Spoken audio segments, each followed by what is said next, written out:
Hello, Cyclocross friends, and thanks for tuning in to episode 350 of Cyclocross Radio. On this episode, we're going to have our post-mortem on Rochester Cyclocross, the second stop in the Trek USCX series. We'll look forward to Charm City. We'll have a couple interviews from riders on the podium that we did not include in the CXTV coverage. And then we are going to answer some Instagram questions. But before we do all of that, I just want to let you know that once again, we are sponsored by Hammerhead and the Karoo. Just poking around the Karoo site, and this is kind of interesting. The latest thing that they've done is they've added topo lines, so riders can now visualize elevation changes via topographic contour lines on the map page. So that's cool. I didn't know this was something I needed, but I guess I should try that out. But anyway, this is just to say that Hammerhead is always updating the Karoo. I mean, it is just constantly being updated. You're not going to have an outdated device, and that's why you should buy one at hammerhead.io. And here's the icing on the cake: is that if you do that, if you get the Hammerhead computer and you put it into your basket, then what you need to do after that is go and find the heart rate monitor, put that in your basket too. And then when you check out, you use the code CXRadio, CXRADIO, all one word smushed together, CXRADIO. And what that's going to do is going to take away the cost of the heart rate monitor. So that's going to be a gift from us at Cyclocross Radio and also your friends at the Wide Angle Podium Podcast Network. So go to hammerhead.io, put the Karoo into your basket, put the heart rate monitor into your basket, enter the code CX Radio, and you're going to get the heart rate monitor on us. Little just housekeeping here as far as the podcast goes for folks who are still listening to it on Apple or Spotify or any of these other podcatchers. I had signed up for a potential revenue stream, which was called Podroll through Libsyn. And what it did is it was supposed to just recommend other podcasts to you. I really didn't understand what it was. And I heard from several of you that it wasn't turning out to be a pleasant experience. You're getting some weird podcasts showing up in your feed that you didn't want. And I wouldn't want that either. So I completely understand that. So I've canceled that. So that should stop. So if you're getting those podcasts that you're like, I didn't sign up for this, if you're getting YouTubed by Cyclocross Radio, that's not happening anymore. So those should be gone. That has been stopped. Yeah, I think that's about it. We should just get into the show. So this is episode 350. I'm here. Bodie's there over there, just keeping quiet. We're talking about Rochester, Charm City preview, interviews, questions, and we're doing that all right now. Bodie. Bill. We're in the thick of it. We are definitely in the thick of it. I mean, I like the weeds. We are in the dusty weeds. It's like constant chaos. I'm getting a little bit of glimpse into the lifestyle of a professional cyclocross athlete who travels and races every weekend. You're home or you're somewhere else for a few days, maybe 2 days, and then you prep for the next weekend. And here we are getting ready for Charm, but we're going to review Roanoke first. Or Rochester. Rochester. See, I don't even know where we are, but it's another R. I like the same letters. But yeah, let's get into Rochester's cyclocross in the Genesee Valley Park in Rochester, New York, home of the Erie Canal and the famous Statue of Liberty replica, which you visited on the way home. Yeah. Not close to Rochester. Oh, okay. That's right.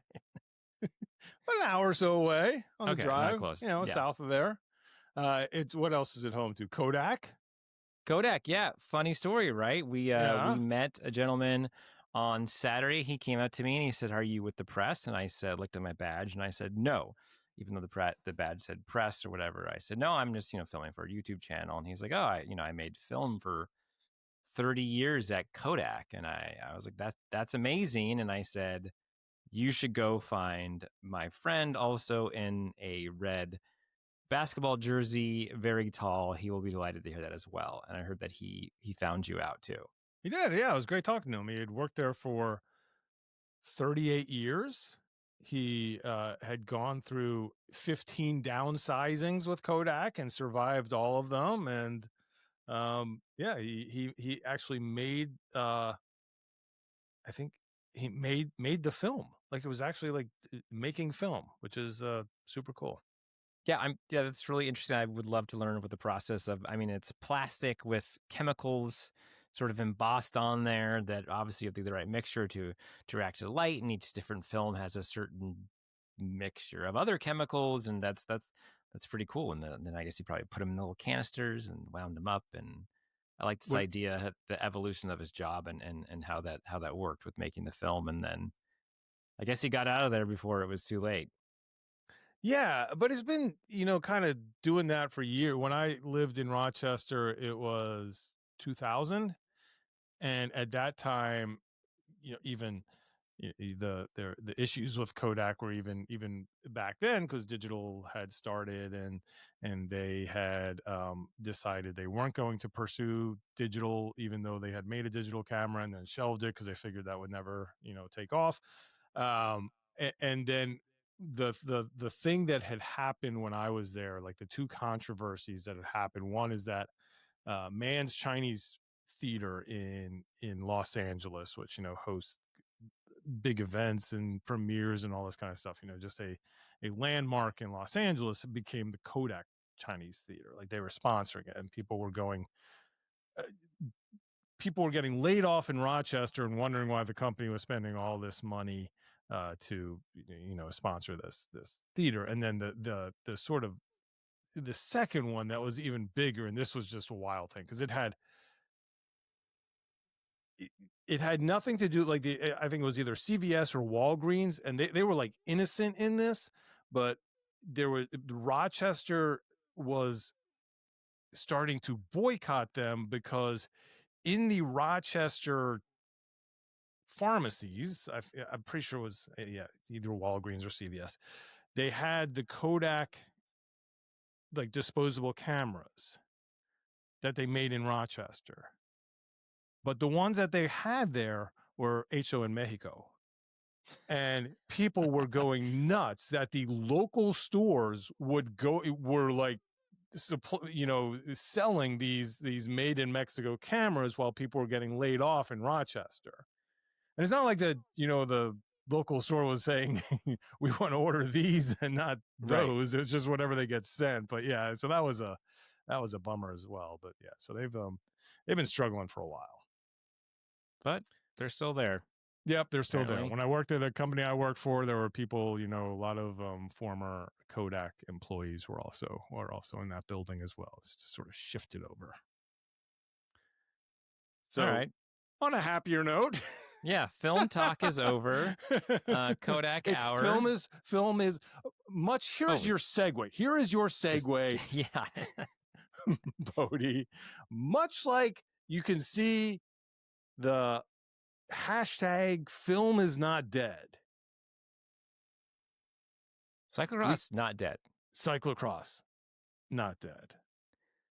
Yeah, should we jump into that first off? I feel Can like we that talk we've about got a lot that? of, We get a lot yeah, of comments. a lot of comments on YouTube, a lot of questions in Instagram, remarking on the lack of spectators in these shots that we film. And I Not a will new say, thing.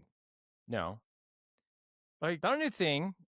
It is like, it's markedly lower. Like mhm. the last two events, it has been lower. Just from the 2 years that I've been there.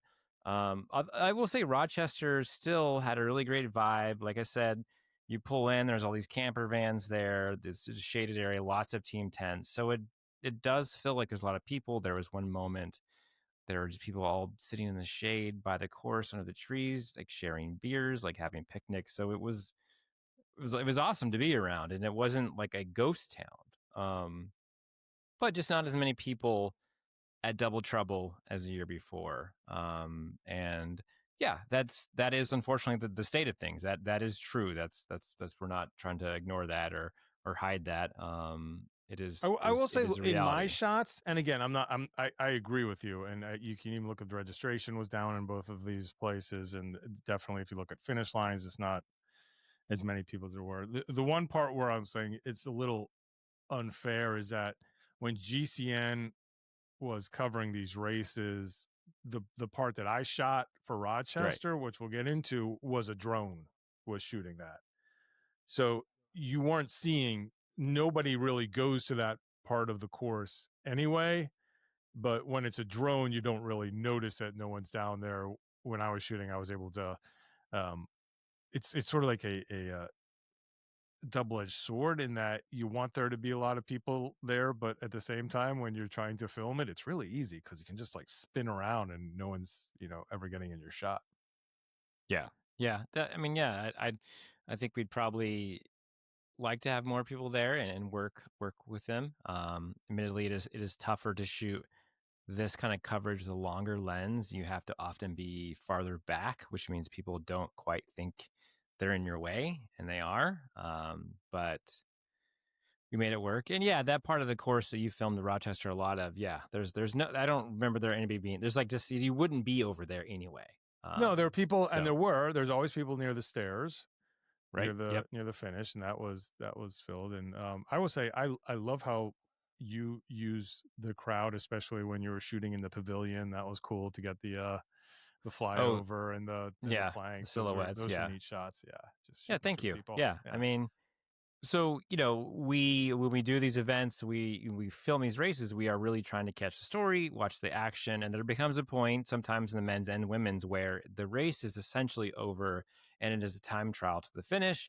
And I guess if you're watching a live stream, you would watch all of that, and we think that we don't need to see all of that, right? And so then there's a little more time to compose a shot that looks a little pretty, and to give the viewers on YouTube something to sort of like ingest to enjoy. And Yeah, so which is interesting because we do get those comments. I mean, you can see the comments on YouTube saying, "Hey," they're all positive. They're like, "Thank you for doing this," and and we love seeing those comments.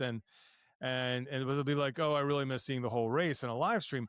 And I, Bodie and I could show you most of the race. yeah, We really could, we could but give it's you an all going hour to look. cut. But I think we're trying to do a service in saying, here's what you really need to see. Right. And it's like there are, like, take the women's race on Sunday. I have every lap of Magali from pit 2 to the finish. And that would take another, 10-15 minutes if you really wanted to see it. And then the next person and the next person and the next person. But that's all but I don't know that that's a story. Yeah. That's I mean, just it's cataloging. Or it's the, archiving. it's the extended version. Yeah. It's the uncut. I guess, thinking about those comments, and had the same thought too. I was like, I guess of course, with the live stream, it is live. So you Right. are essentially watching it unfold, and there is something to that, like watching any sort of live sporting event. Because if it's over, you could just go to the results page and you can see it. And to some people, that might be enough, right? And so they don't need to watch the highlights. But for those who do, believe us, we are showing you as much as we can. And there are we maybe miss a few moves, and sometimes they aren't covered in live streams too. So we're trying to do the And, best and we can. And and we're also commentating on it without spoiling it. We're commentating or trying to commentate on it. I might slip some of the time in that it's going on as I am watching. A lot of times I am watching it for the first time because I haven't seen Bodie's footage. So it's going through and seeing the whole race. But to give that kind of live feel to it, that's the yeah, vibe that we're going to for, but it's just not doing the whole thing. But we kind of got off subject a little bit because I think we were talking just about attendance, and I kind of touched on this last week, and I want to return to it in that I think Actually, I know because I know the names of the people who are commenting on these races saying, "Hey, it really looks like no one's there anymore."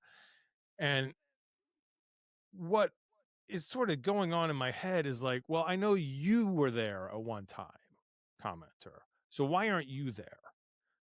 Because that's the difference, right? It's like I don't think the sport has changed. But if you're commenting, "Hey, nobody's there," and you're not there, well, I think that's part of the solution is that you could be there.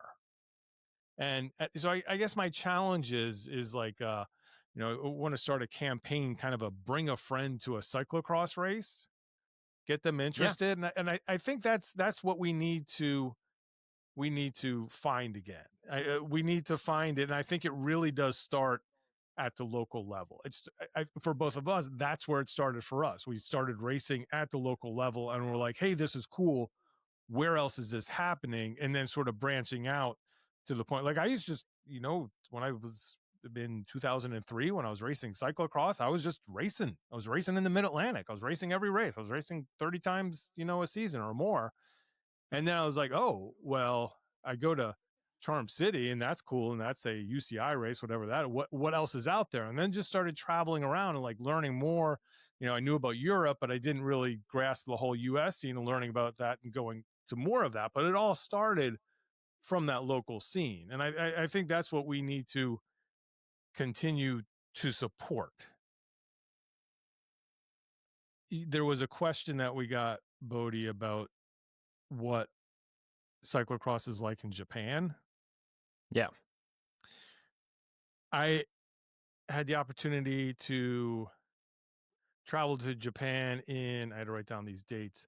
It was 2016 with Jeremy Powers for Cyclocross Tokyo. And then 2017, I went with Tim Johnson to Nobayama, which was a UCI event. And my comment or my thoughts at that time when I was seeing what they were doing in Japan was it really reminded me, and this was 2017 when I was having these thoughts. I was like, this is what cyclocross looked like on the local level in the US 10 years before. So 2006, 2007. And it was just a great scene. Every local club had 50 riders who were out there racing, and they were like, didn't matter what category it was, if it was before or after your race, they were on the tape cheering on their teammates, and they were drinking beer, and they were having, eating food and just having an awesome time there from like the first race of the day to the last race of the day. And it was just this awesome sort of camaraderie and party vibe that reminded me a lot of what US cyclocross had been. And I think that what we also experience here, they experienced as well, because I know like Nobayama had stopped in 2023, and I think that the scene maybe has shrunk. I think the French scene has grown to where it's like that now. So what if we want these bigger races to be big again? I think what we need to concentrate on is having that grassroots back to where it once was, and that's where it will start, and that's how we can repopulate these other races. But me just saying this is a lot of lip service. There's something there has to be an incentive. So that's what I need to know from you all. What is that incentive to get people to get back to local scenes? And I know what's going to happen, Bodie. People are going to tell us from me saying this and say, hey, if you come to XYZ at 123, we had 300 people out there and it's great. And our scene's doing awesome. And I'm like, that's great. Tell these other people how to do that. I mean, I know that there are scenes that are flourishing, but I don't think it's as many as there once was. Well, I mean, I think it's a lot of the sport is that way. I mean, I don't know. I don't, what's the, is there is gravel still growing? I mean, are crits still growing?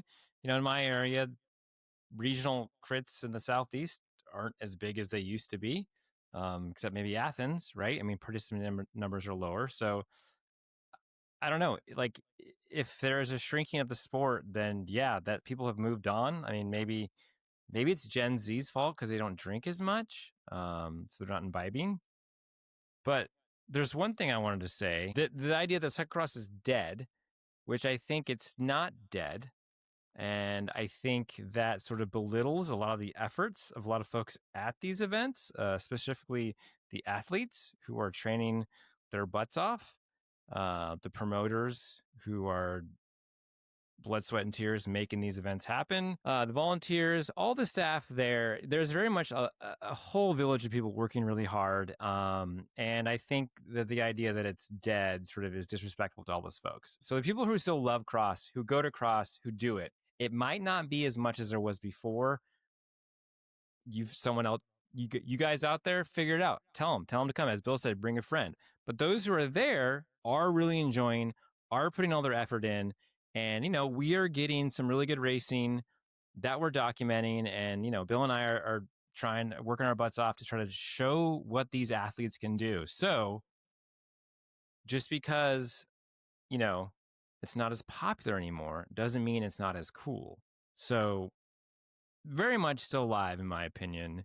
And we're going to move forward to the next 2 weekends of the series. And I'm already getting excited for Charm, looking at the series standings and how things are close and seeing what's going to happen in Baltimore. I think that's well put, Bodie. And again, I do want to hear what the solutions people have to this, what they are.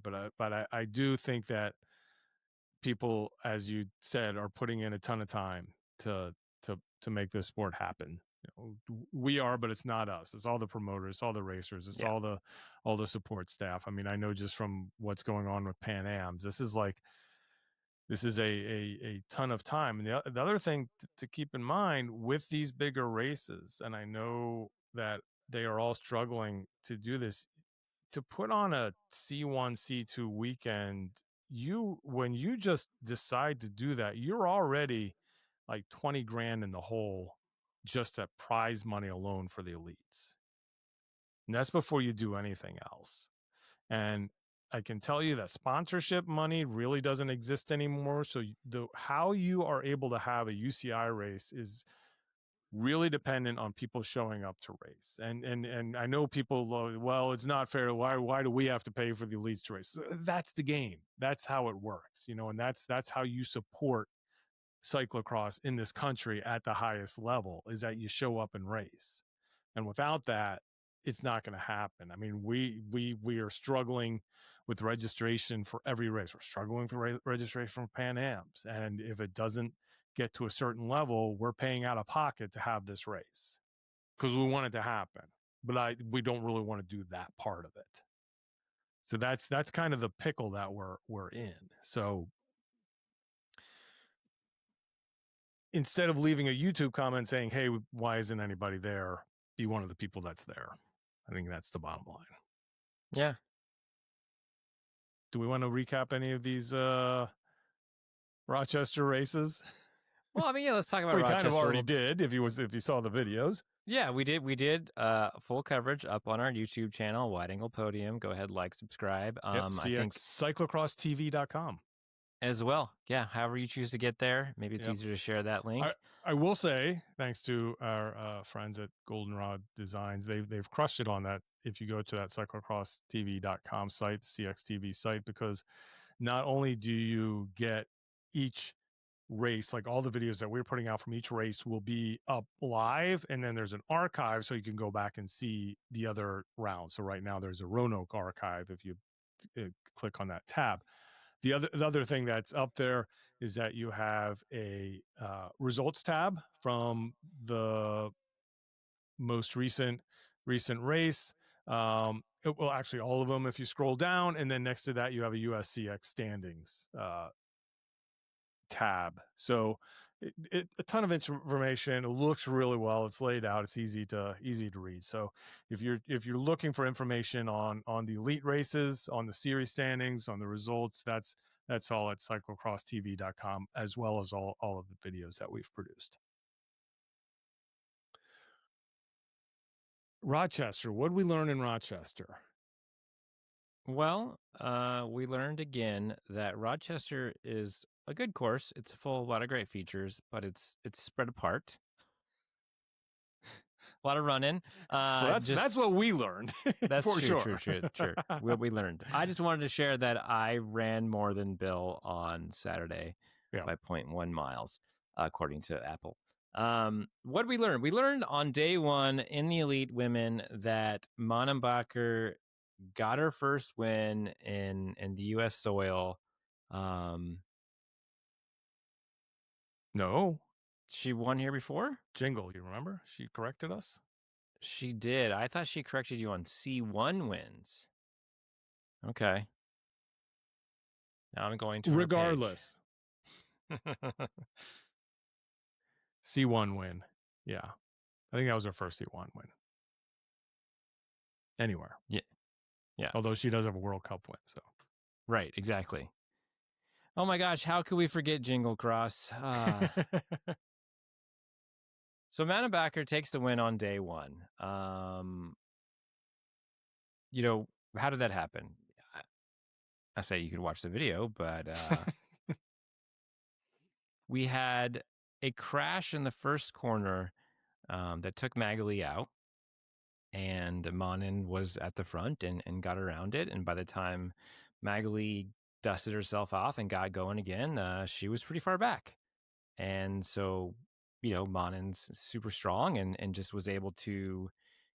It was a gap that Mag couldn't quite close, and Monin was fading. She talks about that in her interview and getting tired, but that's CX, right? That's sort of things like that can happen, and so you have to take advantage of those opportunities, and she did, and it was good to see her get the win. It feels like something she's been, we've talked about. This is kind of, she's coming here second year in a row. She wants to do well. She's talked about playing the long game, wanting to win the series and staying close to Magali after Roanoke, which she improved on. And then here she comes in Rochester, first race of the weekend, and takes the win. Mind you, this was after a very important, we were there on Friday and we saw Monin and she was in street clothes and we're like, hey, are you going to pre-ride? And she's like, no, I don't need a pre-ride. But she did say the barriers do look tall. And her and her brother went, and I filmed this with my phone. I should put it out somewhere. They went and measured the barriers, which was quite hilarious to see. These two tall Dutch folks borrowed a measuring tape from the CXD team tent mechanics, and they were, I think, a centimeter too tall at one point, but I don't think the barriers were fully like locked into the ground at that point. There was One some was more work 40 to be done. and the other was 42. Right. Although first Ariane was like, "Oh, they're perfectly fine," and then Manon had to correct him and fix the tape measure that he had not unfolded all the way. It was a true sibling moment. Yes. What she said to him when she figured out how he was doing it wrong. But I just thought that was a cool moment to be there. And then Andrew comes through and hops the barriers at such speed, and Manon was truly impressed, and I enjoyed being there and witness that. So she did her homework. Her recon was just checking to make things were official and ready to go, and that way, so when she raced, she could do well. Well, and her whole point was, and I think that this is something we may have touched on before, is that for the most part, cyclocross courses don't change. Like the course Right. that we raced in Rochester this year was the same as the course we raced in Rochester last year. And some people may say, well, that they should have some variety and change it up. I kind of say no, keep it the same every year, because that really is the European model. That is what allows the European racing to happen in two different cities on a Saturday and Sunday, because people can show up confident that they already know the course, Right. that they can get a couple laps in day of while the races are going on, and just to dial in lines if there's been weather conditions or lines have moved or that kind of stuff. But they're not going to be surprised by, oh, the planks are in a completely different place, or where did that run up come from, or that's whatever. If that change does happen, they know it well in advance. That'll happen like at World Cups. I know like Maasmechelen has changed every year as they try to figure out how to do that course. But as far as, just your standard, this is Koppenberg cross, this is Kokside, these are the things, this is Rudavoorder, these are the things that we know they're always going to be the same. It means that you don't have to be there the day before riding it. It's not like a World Cup mountain bike course where you got to be there like on a Wednesday to figure out how to ride the damn thing so you can race on Saturday or Sunday. And I think that's a good thing for the Yeah. sport. So, that's what she I did. mean, She's like, I don't need to ride it, and went in and won the race. yeah. And, looking at the other down the results, I mean, I think Sydney McGill, third place, was sort of with a group with Rochette chasing for a while. At some point, Rochette dropped her, but Sydney moving up. We talked to her after the race. Actually, we should just play that interview now. All right, let's hear from Sydney.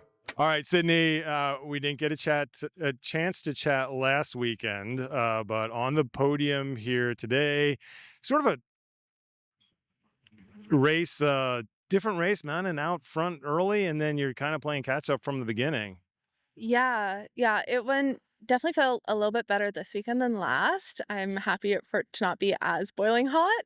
But yeah, Manon got away quite early. We went into like the jungle section. It was Manon, Manny, and then myself. And I think just through those corners, like Manon naturally pulled away, and we all then were left chasing the rest of the race. And I think she came out of that first run up with like 10 to 15 seconds already on us. Yeah, and she kind of just stayed out front. Could always just see her, but never got back onto that wheel again. So you won the first weekend out in Montana, and then sort of into the USCX, you get seeing different riders. How are you feeling? What are you thinking about, like, progression wise, just throughout the series and the season? Yeah, I'm focusing more on the World Cup, so I'm trying to build through the US season, but then doesn't feel great to show up and not feel 100%. It's definitely a shock to the system. But happy to see some like progression from last week to today. So hopefully it keeps on that trajectory. We'll see. Any like strategy change tomorrow? Go on the attack, or still just trying to work your way into this? I think better positioning off the start. There's a little bit of a tumble right off the start, so I think I don't know. We'll see. Hopefully we get a clean start tomorrow and everyone stays upright. But yeah, trying to get better positioning into the tech section so can avoid that yo-yoing or like falling back. Yeah, and see what we can do. Awesome. Thank you. Thanks. Yeah, Sydney racing herself into shape, which is good. Yeah, so and doing a pretty good job of it. The start of this race, well, one thing we should talk about, Steve Tilford Foundation, first race for them, Raylan Nuss, Right. and new teammate Nico Knoll, who's Canadian, U23 racer. This was their first race weekend. Was good to see them back in the fold. Raylan really picking up where she left off last year, 6th place on day one. Nico Knoll, we'll call it youthful exuberance. Does that work? I think so. Yeah. Super strong starter. She was in the juniors, continues to be now, got the whole shot. Maybe came into turn one a little hot, and that's who Magali ended up running into and going down, and that's what held her up at the start, and then allowed Manon to get away. So I think a little surprise for Magali, who was kind of ready to go out and sort of roll away from everyone like she did in Roanoke, but it didn't happen. And I think that we got the opportunity to talk to her as well after the race, and she was introspective, but also extremely positive about of what that meant for Sunday. So yeah, let's hear from Magali. All right, Magali. We saw you in a position that we're not familiar seeing you this year. Well, just talk us through the beginning of the race. It looks like you're on the back foot early. Yeah, actually, I studied the 2 junior races before, and in those 2 junior races, someone wiped out on the first corner. And so I thought, I don't always fight for the whole shot, to be honest, because sometimes I think it's wasted energy. But this time I was like, I have to be in the first few people because I feel like someone's going to wipe out. And so I was second wheel, and the first person wiped out. And so I just got caught behind her, and then by the time I got back on the bike, I was like 20th or something. So I was like, all right, it's on. Like, I have to try to pass. And so I did some big efforts on the first lap because, like, it's easier to pass when everybody's bunched up. So I really tried hard in that first lap. But by the time I made it to the group for, like, podium, Manon was, like, gone already. I didn't even see her. So, yeah, that's what happened at the start. Yeah. So after it, you and Sydney were together for a little while, and then you sort of went. Were you trying to, each do efforts, or you just like it's sort of give up the ghost pretty early on, trying to track it back down? Actually, I tried to, like, my thing was like, I'm gonna try to go for the win, but I don't know, I was like missing one gear. Like, I feel like I couldn't quite get there. And so I thought, okay, I was trying to be smart. I'm like, at first I went full gas, like first 3 laps. And then I was like, I feel like I need a lap to like recover a little bit if I want to try again. And so that's kind of what I did. And I did like Caro and Sid and I, like, we talked, I was like, let's go get her. But I don't think we could work together that well. So eventually I got a gap on them, and I also had a flat tire, but it kind of sealed. It sealed at low pressure, but at that point I was like, I felt like I was catching Manon a little bit, so I didn't want to stop, but then I was sliding in corners, so maybe I should have changed bike, but whatever. Like, I finished not too far, so it was still a good race. It's fun to have these challenge happen once in a while, and it forces you to like be on it mentally and like try to find a way. And so I kind of tried to embrace the challenge as much as possible. And the nice thing about this sport, especially the way it's set up here, is you have a chance to redeem yourself tomorrow. Yeah, and honestly, like, second place gives you a little bit of like, you don't want that again, so it gives you like that little extra oomph for tomorrow. So I'm already looking forward to tomorrow. Awesome. Thank you. Thank you. Yeah, just speaking of, just going back to Steve Tilford and Nuss, we had a really good battle between Zorner and Nuss for that 5th spot, and it came down to a sprint. And we got, I'm like, we got it. We got the sprint on camera. So, like I said, good. Yeah, like you said, Bill, good to have Steve Tilford back on the scene. Love to have more teams up in the mix there. Yeah, but yes, we should not skip over Lauren Zerner. A great result for her, fifth place, first year in the elites. It's kind of confusing because she's racing with the elites last year, but technically still U23 rider, like several others in this field, since they are mixed for both the men and the women. Carol Manny, the dangler, in 4th place. That seems to be right around where she's hanging out. But yeah, anybody else worth yeah, since we noting down shouted out the ends in the intro to the show, Ellen Noble, top 10, getting into those, well, I guess C1 goes to 15, but getting those points. Is this her first foray back into UCI? I'm not sure exactly, but kind of on her comeback. So good to see her up in the mix, getting that top 10 spot, and I think she improved on that on day 2. So yeah, it's worth mentioning. Top 10, and this thing split out so fast. I mean, you had basically the top 6 were in within a minute of Manenbacher, and then it just dropped off from that. It was just really fast at the front. And you look at Ellen and you're like, okay, she was 4 minutes and 10 seconds off the pace. That was still good enough for 10th place. But then you go to, if we jump ahead to day 2, she's pretty much knocked that in half. She moved up to 8th place, had a great battle with Anna McGalley, and was like 2 minutes and 42 seconds off the pace, which that's a big chunk of time closer to the front. So good progress there. Yeah, I mean, and just a correction corner, she did race some UCI last year. I think these results this weekend are her highest since her comeback. So, good to see getting into points on both days in the weekend, which, could help with call-ups, which is always nice. Should we move on to day 2 women? Yeah. Then, since we're talking about it, Magali talks about it in her interview that she was sort of like going to make sure what happened on Saturday didn't happen on Sunday. Was closer to the front, got to the front, and I mean, she just kind of powered away, right, Bill? Yeah. Yeah.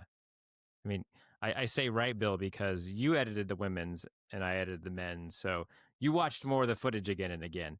And how quickly it leaves my mind. But yeah, then it was kind of a time trial for everybody else on that day. Some situations where we were watching where Raylan was maybe going to catch Sydney. She was getting close. She had her in her sights, showing up in my shots together. I'm like, okay, that's how I'm watching time gaps is like, can I connect these two riders in the one shot? And I thought I was watching that race all day to see if not Raylan would sort of move up to the podium, but Sydney was able to keep her at bay.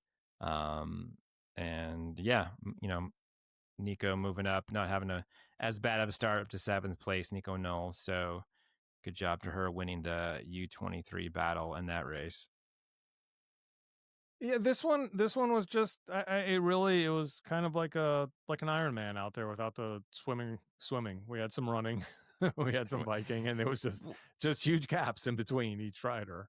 Wait, Bill. So I want to point out something after this weekend. So we were there, Rochester. It was dry. It was dusty. And now I understand why that run up 2 years ago was so slippery, because it's also a super fine dust, which we saw a couple riders crash in. I mean, people were covered in dust, but like seeing how steep that run up is, seeing the condition of the dirt, like now I get when that race was on the live stream, it was like almost farcical, but like that would have been impossible to get up. It's a steep run up, and you're right. So it's crazy.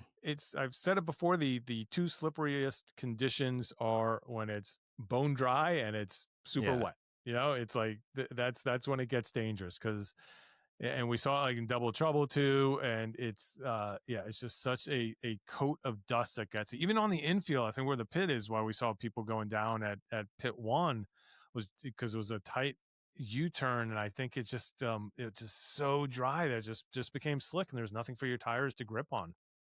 Yeah, it was like on Double Trouble. It was like a layer of very fine dirt that people were stomping through, and it was just shooting up clouds everywhere, which kind of made for some dramatic photos and video. But yeah, but also conditions wise, much like the slipperiest ground conditions, dry and wet, the worst for your camera gear too. Like super wet or super dry. And Bodie with his fairly new camera was like, cameras get destroyed out here. Yeah, we got back to our B&B to do the editing. I was like, I need to take a moment and like wipe everything down. I was very worried about it. But yeah. Anything else in that women's race, day 2? Another 5th place for Lawrence, a good 2 5s. Carolyn Manny 6th place after her 4th place, which is important.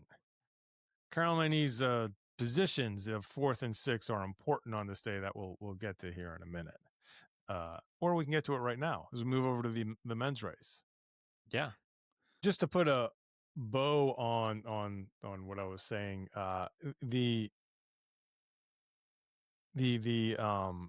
season-long competition between Carrie and Carolyn. Carrie kind of jumped ahead on this weekend, putting the pressure on Carolyn now, because he had a darn good weekend. 5th place on day 1, and I think we'll talk more about his finish on day 2. But this was Rochester. I think at the top of this was an interesting development. Not a surprise, but it kind of made it fun and exciting in the men's series for everyone watching, because Andrew Strohmeyer was able to match Eric Bruner blow for blow in Roanoke and put in lethal counterattacks on both days to win the race. I mean, it was just a 15-round battle between those two that came down to the final blow. That was not the case in Rochester, Bodie. Yeah, definitely not on day 2. Day 1 a little closer, but it was evident that Strohmeyer had sort of like, blown out the cobwebs weekend 1 and had a course that we thought maybe Go Cross was suited with the climbs, but Rochester has this very long bike path that sort of connects the two sections of the course together, and just tailor-made for Eric Bruner, who, as we know, is a power horse. He won a time trial early this year on the road. He's like the most aero guy in the cross peloton. And just side note, we had a question about Eric Bruner's bars. They are not wider this year. That was an optical illusion on my camera. He said there might in fact be actually more narrower this year. But yeah, day 1, we saw them. It went to the last lap, but it was Strohmeyer hanging on and answering some of his of Bruner's attacks. But the last lap, it just there was no responding to Bruner. Yeah, well, Bruno was able to use that bike path on day 1. It's kind of fun because if you and I are going out on a ride, we're like, oh, it's a headwind, this is gonna stink. Eric was like, the best part about the bike path was it was a headwind. Right. Which just meant he could just use that power and that aero position and just knew that he had an advantage on that.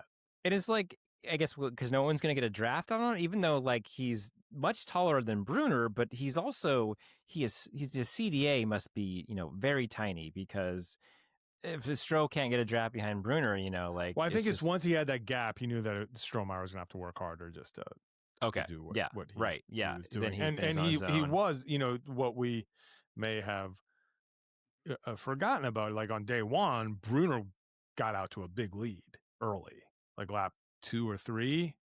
He had a huge gap that then Strohmeyer had to take a lap to get back. And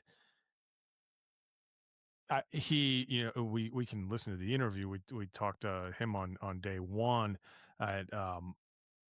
He knew after having to spend all that energy, burn those matches to get back, that was kind of the race, even though it was close near the end.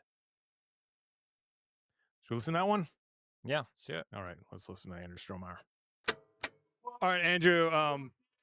The same battle we saw last weekend. Tough result today. Let's just kind of skip to the end. What happened in that last lap? Yeah, I mean, well, the last lap was just kind of the last nail in the coffin.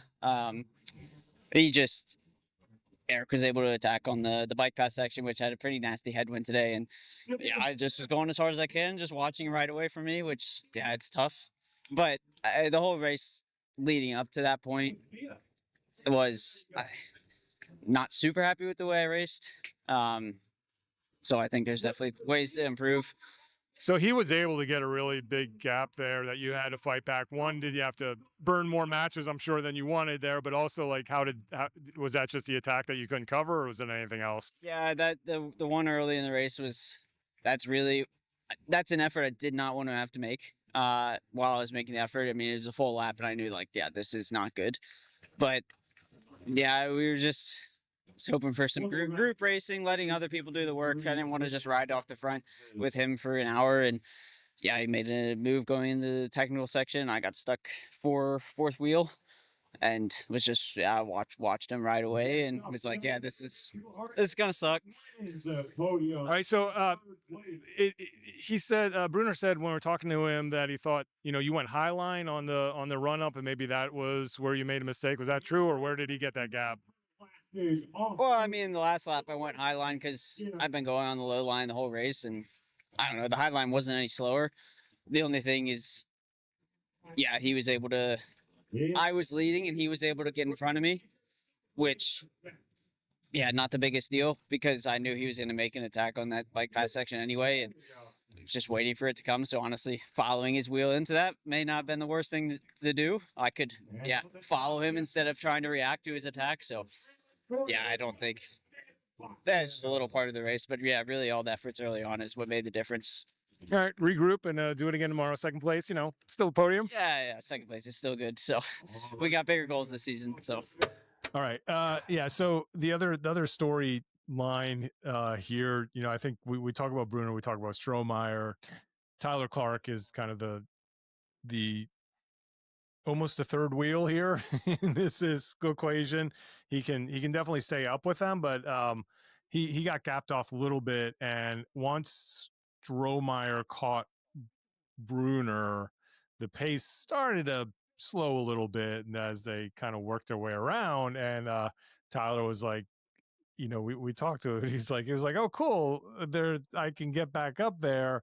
And, as you'll hear in this interview, I was like, well, you kind of knew what was going to happen when you did. And he was like, yeah, I didn't, it was kind of like lose both ways. And because as soon as he got back up there, they just destroyed it going down the finishing stretch, and it just ballooned back out to about 30 seconds as those guys were having their own race. But yeah, Tyler continuing to put in some good races. So let's hear from Tyler Clark.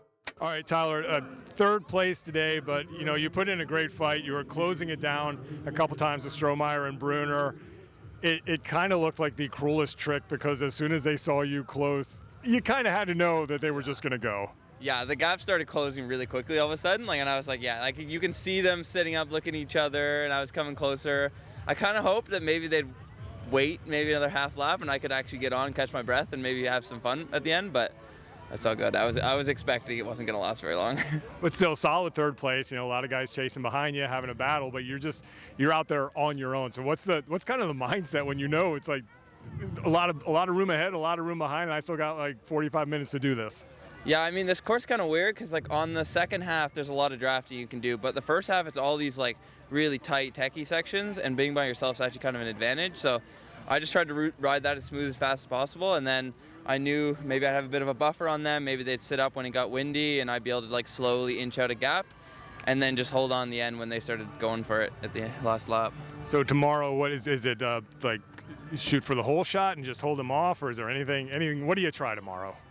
Yeah, I mean, I probably let Brunner go at the worst time ahead of me in lap 3, just before we hit the run up into the road descent, and obviously he's going to be good at that. And as soon as he went there, I couldn't hold the wheel, so I'm going to be a bit more tactical with that kind of stuff. Once we come into these techie sections, get the elbows out a bit more to keep them behind, so that when we come to these fast sections, maybe I can hop in the draft and save a little bit of energy. Awesome. Well, good job again today. We'll see you tomorrow. Clark finished third in that race. Behind him in the men's race, we actually had a good battle going on between Cody Scott, Kerry Warner. I think Zakrajcek was up there for a while, and Tofik Bashir, which is kind of your trailing 4 in there. I think wasn't that I think Jules was in there too, or was that on Sunday? So I think that was on Sunday. I mean, that was on Sunday, because this is on Saturday. It came down to a sprint. Boy. Yeah. Yeah, and it came down to the sprint between Cody and Kerry. Yeah. Well, so going sort of farther back in the field, just going back to the beginning of this race, the Cody Scott and Dylan both went out really hard, and they were sort of taking it to Strohmeyer and Bruner, because day one, Bruner missed his pedal at the start and sort of was back a little bit. And so they were at the front and they were going ham, and it was really cool to see both Cody and Dylan just back and forth, just really driving the pace, making this race, taking it by the horns, and sort of not going to follow wheels. We're going to actually make it hard ourselves, and we're going to try to do things. And so, eventually Stroh and Bruner come to the front and kind of go away. But yeah, we did have this other really interesting battle that we were following in that race.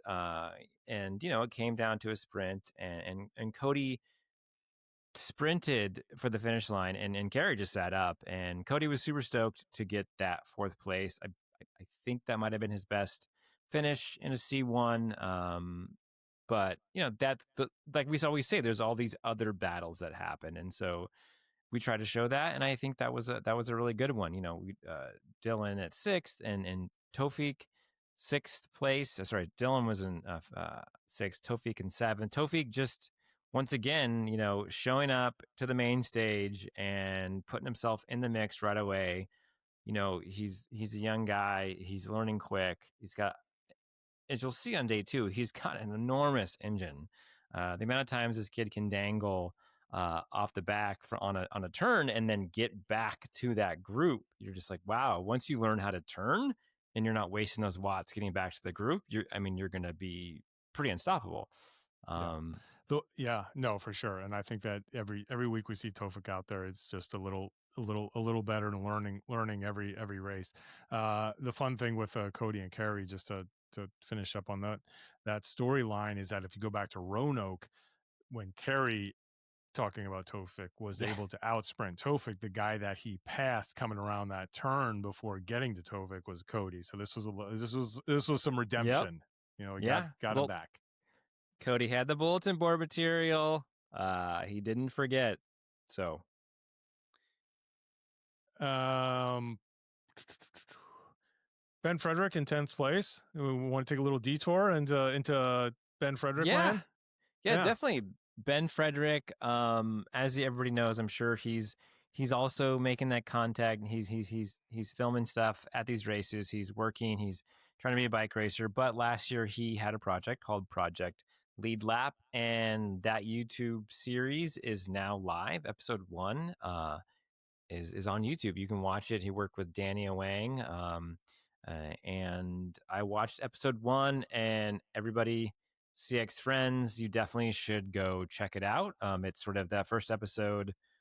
I'm not spoilers, but it sort of sets you up with the idea of what it means to finish in the lead lap for someone like Ben, who works a full-time job and kind of takes you through the day in his life, like training day. And he does a lot. And I was like, I'm tired of watching you do all these. He was running, he was weightlifting, he was doing sprints, he was working. So I'm excited to see where this goes once he goes over to Europe. Because I remember we were following along last year as he was sort of filming that, and kind of, I think he got in the lead lap fairly early on. But I know he did some really good races. I think he's going to give us kind of he does a good job of explaining to sort of people who don't know cyclocross. He has a great animation about what it means to finish in the lead lap, and I thought that was super clever and a great way to do it. And so go check it out. I think it's just Ben Frederick on YouTube, but if you go to his Instagram page, you'll find the link. So check it out. So kudos to Ben, getting the top 10 on the C1, while also, out there while we're doing the course walk, he's also filming the course walk. So good job. Check it out. Yeah, for sure. Yeah, we can share. I think we can share that story too, maybe on the wide angle podium. We will definitely share. Did Ben not race on day 2? Something happened? He didn't. No, Ben took a fall, and Ben has a history of concussions and traumatic brain injury. That's kind of what all his Small Monsters project's about. So he decided to not race on Sunday, which I think was a great decision. I think he's doing better, and we'll see him at Charm. Okay, good to know. I didn't know that. Day 2 was kind of similar to day 1, except there wasn't as much jockeying between Brunner and Strohmeyer. I think this one was settled. I think Strohmeyer lap 3. Yeah, Strohmeyer went out hard. He was leading. But yeah, lap 3, Brunner was able to get away and stay away. This is not an excuse for anything, but much like, when we were talking to Magali and I was just asking her about, when you're that far ahead, are you planning for like World Cup races? Because that's what she's told me in the past, is like, this is training for things down the road. These are important races, but also there are more important races as well. I think, Strohmeyer's and Brunner, all of them are in the same position, but I think he's, what were you telling me that his training block was before Rochester? Well, yeah, I read his Substack, and he said he done a 22-hour week. It's a lot of hours. Obviously that's insane to me as a normal person. I don't, I'm not an elite athlete, so I know they have a much more higher volume, but I just 22 hours in a week before a race weekend. You may be coming into the weekend a little crisp. Yeah, burnt indeed. So Brunner, I texted you while we were filming it. I'm on the bike path. They're going to the jungle, and I see Brunner just going the Wada bazooka is all the way pressed down. Like throttle is open on that thing. And I see Strohmeyer kind of like pedaling really hard, but like I'm like, oh, I'm not gonna say he was pedaling squares because it was early and but it wasn't as tight and compact as a very on top of it racer would be. And I was like, I think that might just be the race. That might be the race for the win right there. Yeah, And it was. The Strohmeyer and I think also Funston would talk about Bruner teleporting on courses, like especially at nationals in Louisville. Like he would be one place and then all of a sudden he would be like a completely different place, like a quarter of a mile up the road. I think he was doing some teleporting in Rochester on Sunday. That bike path was definitely made for teleporting. Yeah. So that was not a lot of drama there in the top two, and then it was fun to watch, but also just because you didn't know what was going to happen, but not a ton of drama, even though we had a group of 4. That's true. There were. I don't think I saw one attack between Kerry Werner, Jules Van Kempen, Tyler Clark, and Tofik Bashir. I saw Jules. I was like, Jules is dangling on the back, like him and Tofik, and I was like, Jules is like looking. I'm a little concerned about him. And then as soon as I said that, he went to the front and attacked. That was like with 2 to go. I think that might have been the only time that I saw somebody really trying to put in a move. But otherwise, they were like, we're going to wait until the end on this one. Yeah, they there might have been spots where they would come around and we'd come back and they might have changed their position, but they often weren't. They were riding together. I think Tyler was not feeling so hot, and as Kerry said, he wanted to ride the front just to control the pace and kind of get through everything first. We saw Jules looking like he had just like rode like a muddy Roubaix at the end of the race. He was covered in dirt. I think he went down. A double trouble, but yeah, good finish, and good group racing. And then we had Kerry made a move at the very far end of the course where no cameras ever go, and he led into the stairs. Yeah, no, I was actually able to see this happen. I think it was in the coverage, but it was like old school Rochester. The book on Rochester always is first one to the stairs wins. That's kind of been the conventional wisdom for years. It's kind of changed now and here and there. It's not necessarily, I think, as set in stone as it once was. But Kerry certainly was buying into that, and it was pretty much after pit 2, he went to the front, and then he just, as soon as it went to the off camber stuff on the, you're right, on the very far end, he just crushed it. And by the time he came out of those trees, he was 5-6 bike lengths ahead. And by the time he got to the stairs, he had a comfortable enough lead that he could just roll in. So he played that perfectly as kind of a guy who had been there for many years, knowing that course. Yeah, as he said, well, it's Heritage Fitness, right? He's not old. It's Heritage Fitness. It's Heritage Fitness, yeah. So who was it? It's a Becca, right? It's a Becca term. Yeah, the Becca term. Jules Van Kempen, 4th place, another strong result for him this year to follow up his 4th at Go Cross on day 1.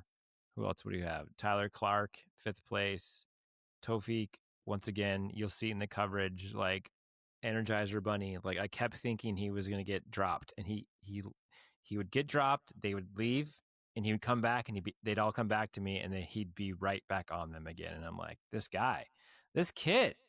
So Cody Scott in 7th, Ryan Drummond 8th, Calvin Conway in 9th, and Dylan in 10th. Yeah. If we look at the standings, so Magali increased her lead to 20 points, but still striking distance for Manenbacher with 2 rounds left. A win is 50 points. So, and I think second is 38. So there's, you can catch up still. So that's still a race. And then over on the other side, Strohmeyer and Bruner holding serve. Yeah, I mean this is what we want. We're halfway through the series, and we've got the 2 of the strongest guys in the field, a national champ, Pan Am champ, and they're tied 164 apiece going into the last 2 weeks. I mean, this is good. I mean, Charm's going to kind of show us which way this goes. Is it going to be a blowout? Is it going to be tied again? So pay attention. And then this is good stuff. Down from there, Tyler Clark in third, Kerry Warner just 2 points behind him. Warner's already like thrown down the gauntlet, saying he's coming after the Canadian. So yeah, that'll be a good one. Tyler's elbows up. He don't care. He's got the hockey jersey. He's ready to go. But I mean, like, he'll go into the corner with him. Yeah, like you look at the rest. 5th through 7th. 6 points. In the women's race, 6th through 8th, 1 point. So I mean, these things are close. We have, look at the top 5, right? There's a battle in the top 5 to see in the standings here. So something to be watched as we continue on. Yeah. All right. Let's finish this off with some questions, if we have any that we haven't already answered here. Let's see. And then we have to give our playlist as well. Yeah.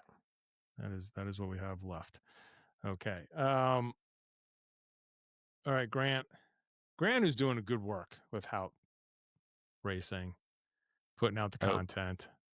Yes, I agree. Predictions for Charm. Predictions? Do we think it's going to be dry? The weather's sort of leaning that way. Yeah, there's some rain maybe this week. I'm hoping it knocks the dust down, thickens it up a little bit, but it doesn't look like we're going to get a lot of mud. So I'm trying to think with that course, I don't know. There's probably 3 names of people who are going to win, most undoubtedly. But I'd like to see Manan bring it closer with Magali. I'd like something. I don't know if it's not. I don't want another crash really, but I'd like to see come down to some tactical moves. Maybe on Mansion Hill, maybe a different line that one of them takes, and then we get a closer series. I think with Strohmeyer and Brunner. Look at history. They split last year at Charm. I was trying to remember how that went. Right. So Brunner did start later last year. So I think Charm was his first round. Right. So it's like, is Go Cross this year sort of what he had at Charm last year? If he's all in, but maybe Strohmeyer's not going to have 22 hours in the legs this week, and he'll be able to answer some of those really powerful moves from Brunner. I am especially looking forward to the podium spot. I think that last step on the podium, Tyler's obviously been doing pretty well, but I think the other riders are really like right there to take that podium spot. So I'm looking for battles at third. And in the women's race, it's like, once again, sort of that sort of podium scrub zone, like who's going to be on that bottom step. Charm will tell. Yeah, I think that's it. I think Sydney definitely has the edge there, but Manny's always in the mix. You can't count Manny out. No, I think Lauren's been having good races. Mia DeMartin, who I haven't really talked about, has been up there. So yeah, it'll be interesting. And Raylan, I mean, this was her first weekend, so she could keep working her way towards the top as well. And I think you nailed it on the men's side. It's just like crazy. So it's like between Kerry, Jules, Cody, Tofik, and Dylan, with Calvin kind of the dangler in that group, a couple seconds farther back. If he starts getting, and even Ryan Drummond as well, who's up there early and is fading, but I think he'll he's a young guy and he'll sort of start to get some more endurance and be up there as well. So that group's going to be fun to watch, and I think that. For both fields, I think Charm is a place that lends itself, hoping to a little more group racing. So hopefully we'll get some groups in there together, we need them to attack each other. We need for people to want to watch these videos all the way to the end, Bodie. That's what it's all about. The YouTube analytics. Yeah, we need a battle to the end. Yeah. All right. So. I think we answered that, if those were predictions. Let's see here. Okay. No, it's good. I'm glad you laughed already. Is J Money the hero that USCX needs back racing? 100%. Yeah, I know. I think I think, you know, Oat Factory Racing can't bring all the vibes, so we need some more vibes guys who get in the mix too. Let's have that as well. We need more custom made t-shirts. Seriously, J Money, where are you at? I need a t-shirt. P Cola Wings, Jake Fox. You know Jake Fox? No. Well, he wants to know, will Bodie take some time off at DCCX to race on day 2? Absolutely not. No, I'm working. I know you might be the only one I'm working on filming. Oh, Figure great. that out. Let's see. Will you amazing humans be covering the C1 race in Lévis, Canada when it happens? They want to bring us out there. We'll consider it. Yeah, sure. Depends on what it is. Yes. Really enjoying all the USCX coverage. Will you be joining us at Englewood CX? Englewood Open asking us. I don't think we will be. It's been talking, we talked about Andrew being possibly a little crispy after all that training. I think by the time Trek happens, Bodie and I are going to be I don't even know if we're going to be on fumes. Yeah. It's also my mom's birthday that weekend, so I'm going to visit her. I'm going to see my family. But Englewood's an awesome event, and you also go out there. Here's my, for the people who are asking these questions, we can't make it, but you should please, from the race promoted Instagram page, document it on stories, do race action. Absolutely. Like, I would love to see it. Like, anybody can do it. You don't have to run crazy like me or anybody, but like, even like finish line, like this is the situation, this lap, you maybe get 2 angles, like any of that kind of stuff that I can scroll through. And like, I would love to watch it because I'd love to talk about it too on this show.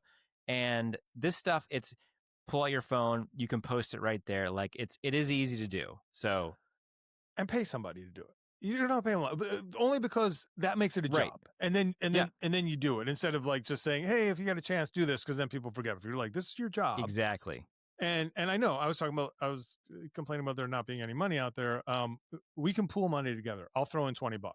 If other people want to do the same, and we can get coverage of Englewood, I'd be happy to put in that much. If 5 other people do that, or 4 other people, that's $100, and maybe you can get some budding videographer to do stories. Yeah, and do it on your phone, and it's done instantly, and you're done when the race is over. All right. I think we might have covered this last week, but there's a little twist here. What U.S. race are you most looking forward to this year? Bill, you can't say DCCX. It has to be a U.S. race. Okay, well, I mean, what am I looking forward to that I'm not going to go to? I said DCCX last episode, because I haven't been there. I'm trying to think of a good answer that's not just a cop-out. Charm? Because I'm going there next. Always look forward to Charm. Yeah, I love Charm. I also like Charm because I think we're going to be able to show a lot of it. I think the course sets up for that a good way. Also, I love historical cities, so I'm excited to be in Baltimore. I am looking forward to Boulder. I hope that works out.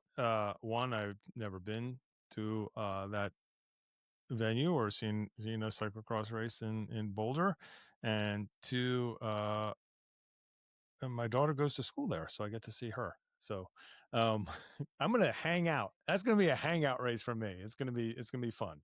Go there. Maybe I'll bring a camera. So you're gonna document on your phone? Yeah. Throw me $20. I'll throw you $20. Wait, where is the race in Boulder? Is it at the Valmont Bike Park? I assume it is. I have no idea. Okay. I haven't really explored it, but that would be my assumption. Someone tell us where that is. All right. Fitz Photo and Fun. We already answered Mudfest at Charm. I don't think you'll have to cover your cameras. You should be fine. What kind of ritual do I need to perform to turn around my bad tire luck? 2 punctures, 1 flat so far. So, do they say what kind of tires these are? No, ones that are prone. So the first ritual may be different tires. Yeah. Yeah, I mean, they're getting 2 punctures on the same set of tires. That makes me feel like they're running tubeless. So, well, if they were gonna ride tubulars, I would say that they should smoke a cigarette. That would probably help. If you're running tubeless, you need to, first of all, get different sealant. Second of all, These aren't rituals. This is just good advice. oh, okay. Okay. Here's my ritual. Okay. And you might not want to do it, and this is not advised. Take a small sip of the devil's milkshake, just a little bit. I'm going to say, if you're bringing a pit bike, leave it at home. There's your ritual. It's just going to put the pressure on your tires to stay inflated. Wear your skin suit inside out. Oh yeah. Yeah. And make sure that the heart's in the front. No, the flower. Damn it. The rose. The rose is in the front. Bull Durham. Sorry. What's next for the hot boys in Charm City, Wilson and Grant? You should ask Wilson and Grant. Based on this Carrie Warner's vlog, which they have been featured in both. Swimming? They're going to go swimming again? Well, it's going to be some sort of water sport. Slow mode, 240p, like sexy footage. I say that in like a consensual, like, admiring way. Still sort of jealous that I don't get any camera time like that. Also jealous because like they're like having like lots of fun. They are having fun. And I'm like running around the course, like talking to myself, like I told you, like I was just talking to myself out there, and I was like, people must think I'm crazy, but I'm like, if you see me talking to myself, folks, and gesticulating with my hands, it's me building the mental map of the course in my head, so I can sort of keep track of where these riders are, and so I know where they're going to pop out and where I should be moving next to sort of catch them. So. I want someone to spray me with a hose, and I want to dance, but not with a camera in my hand. Okay.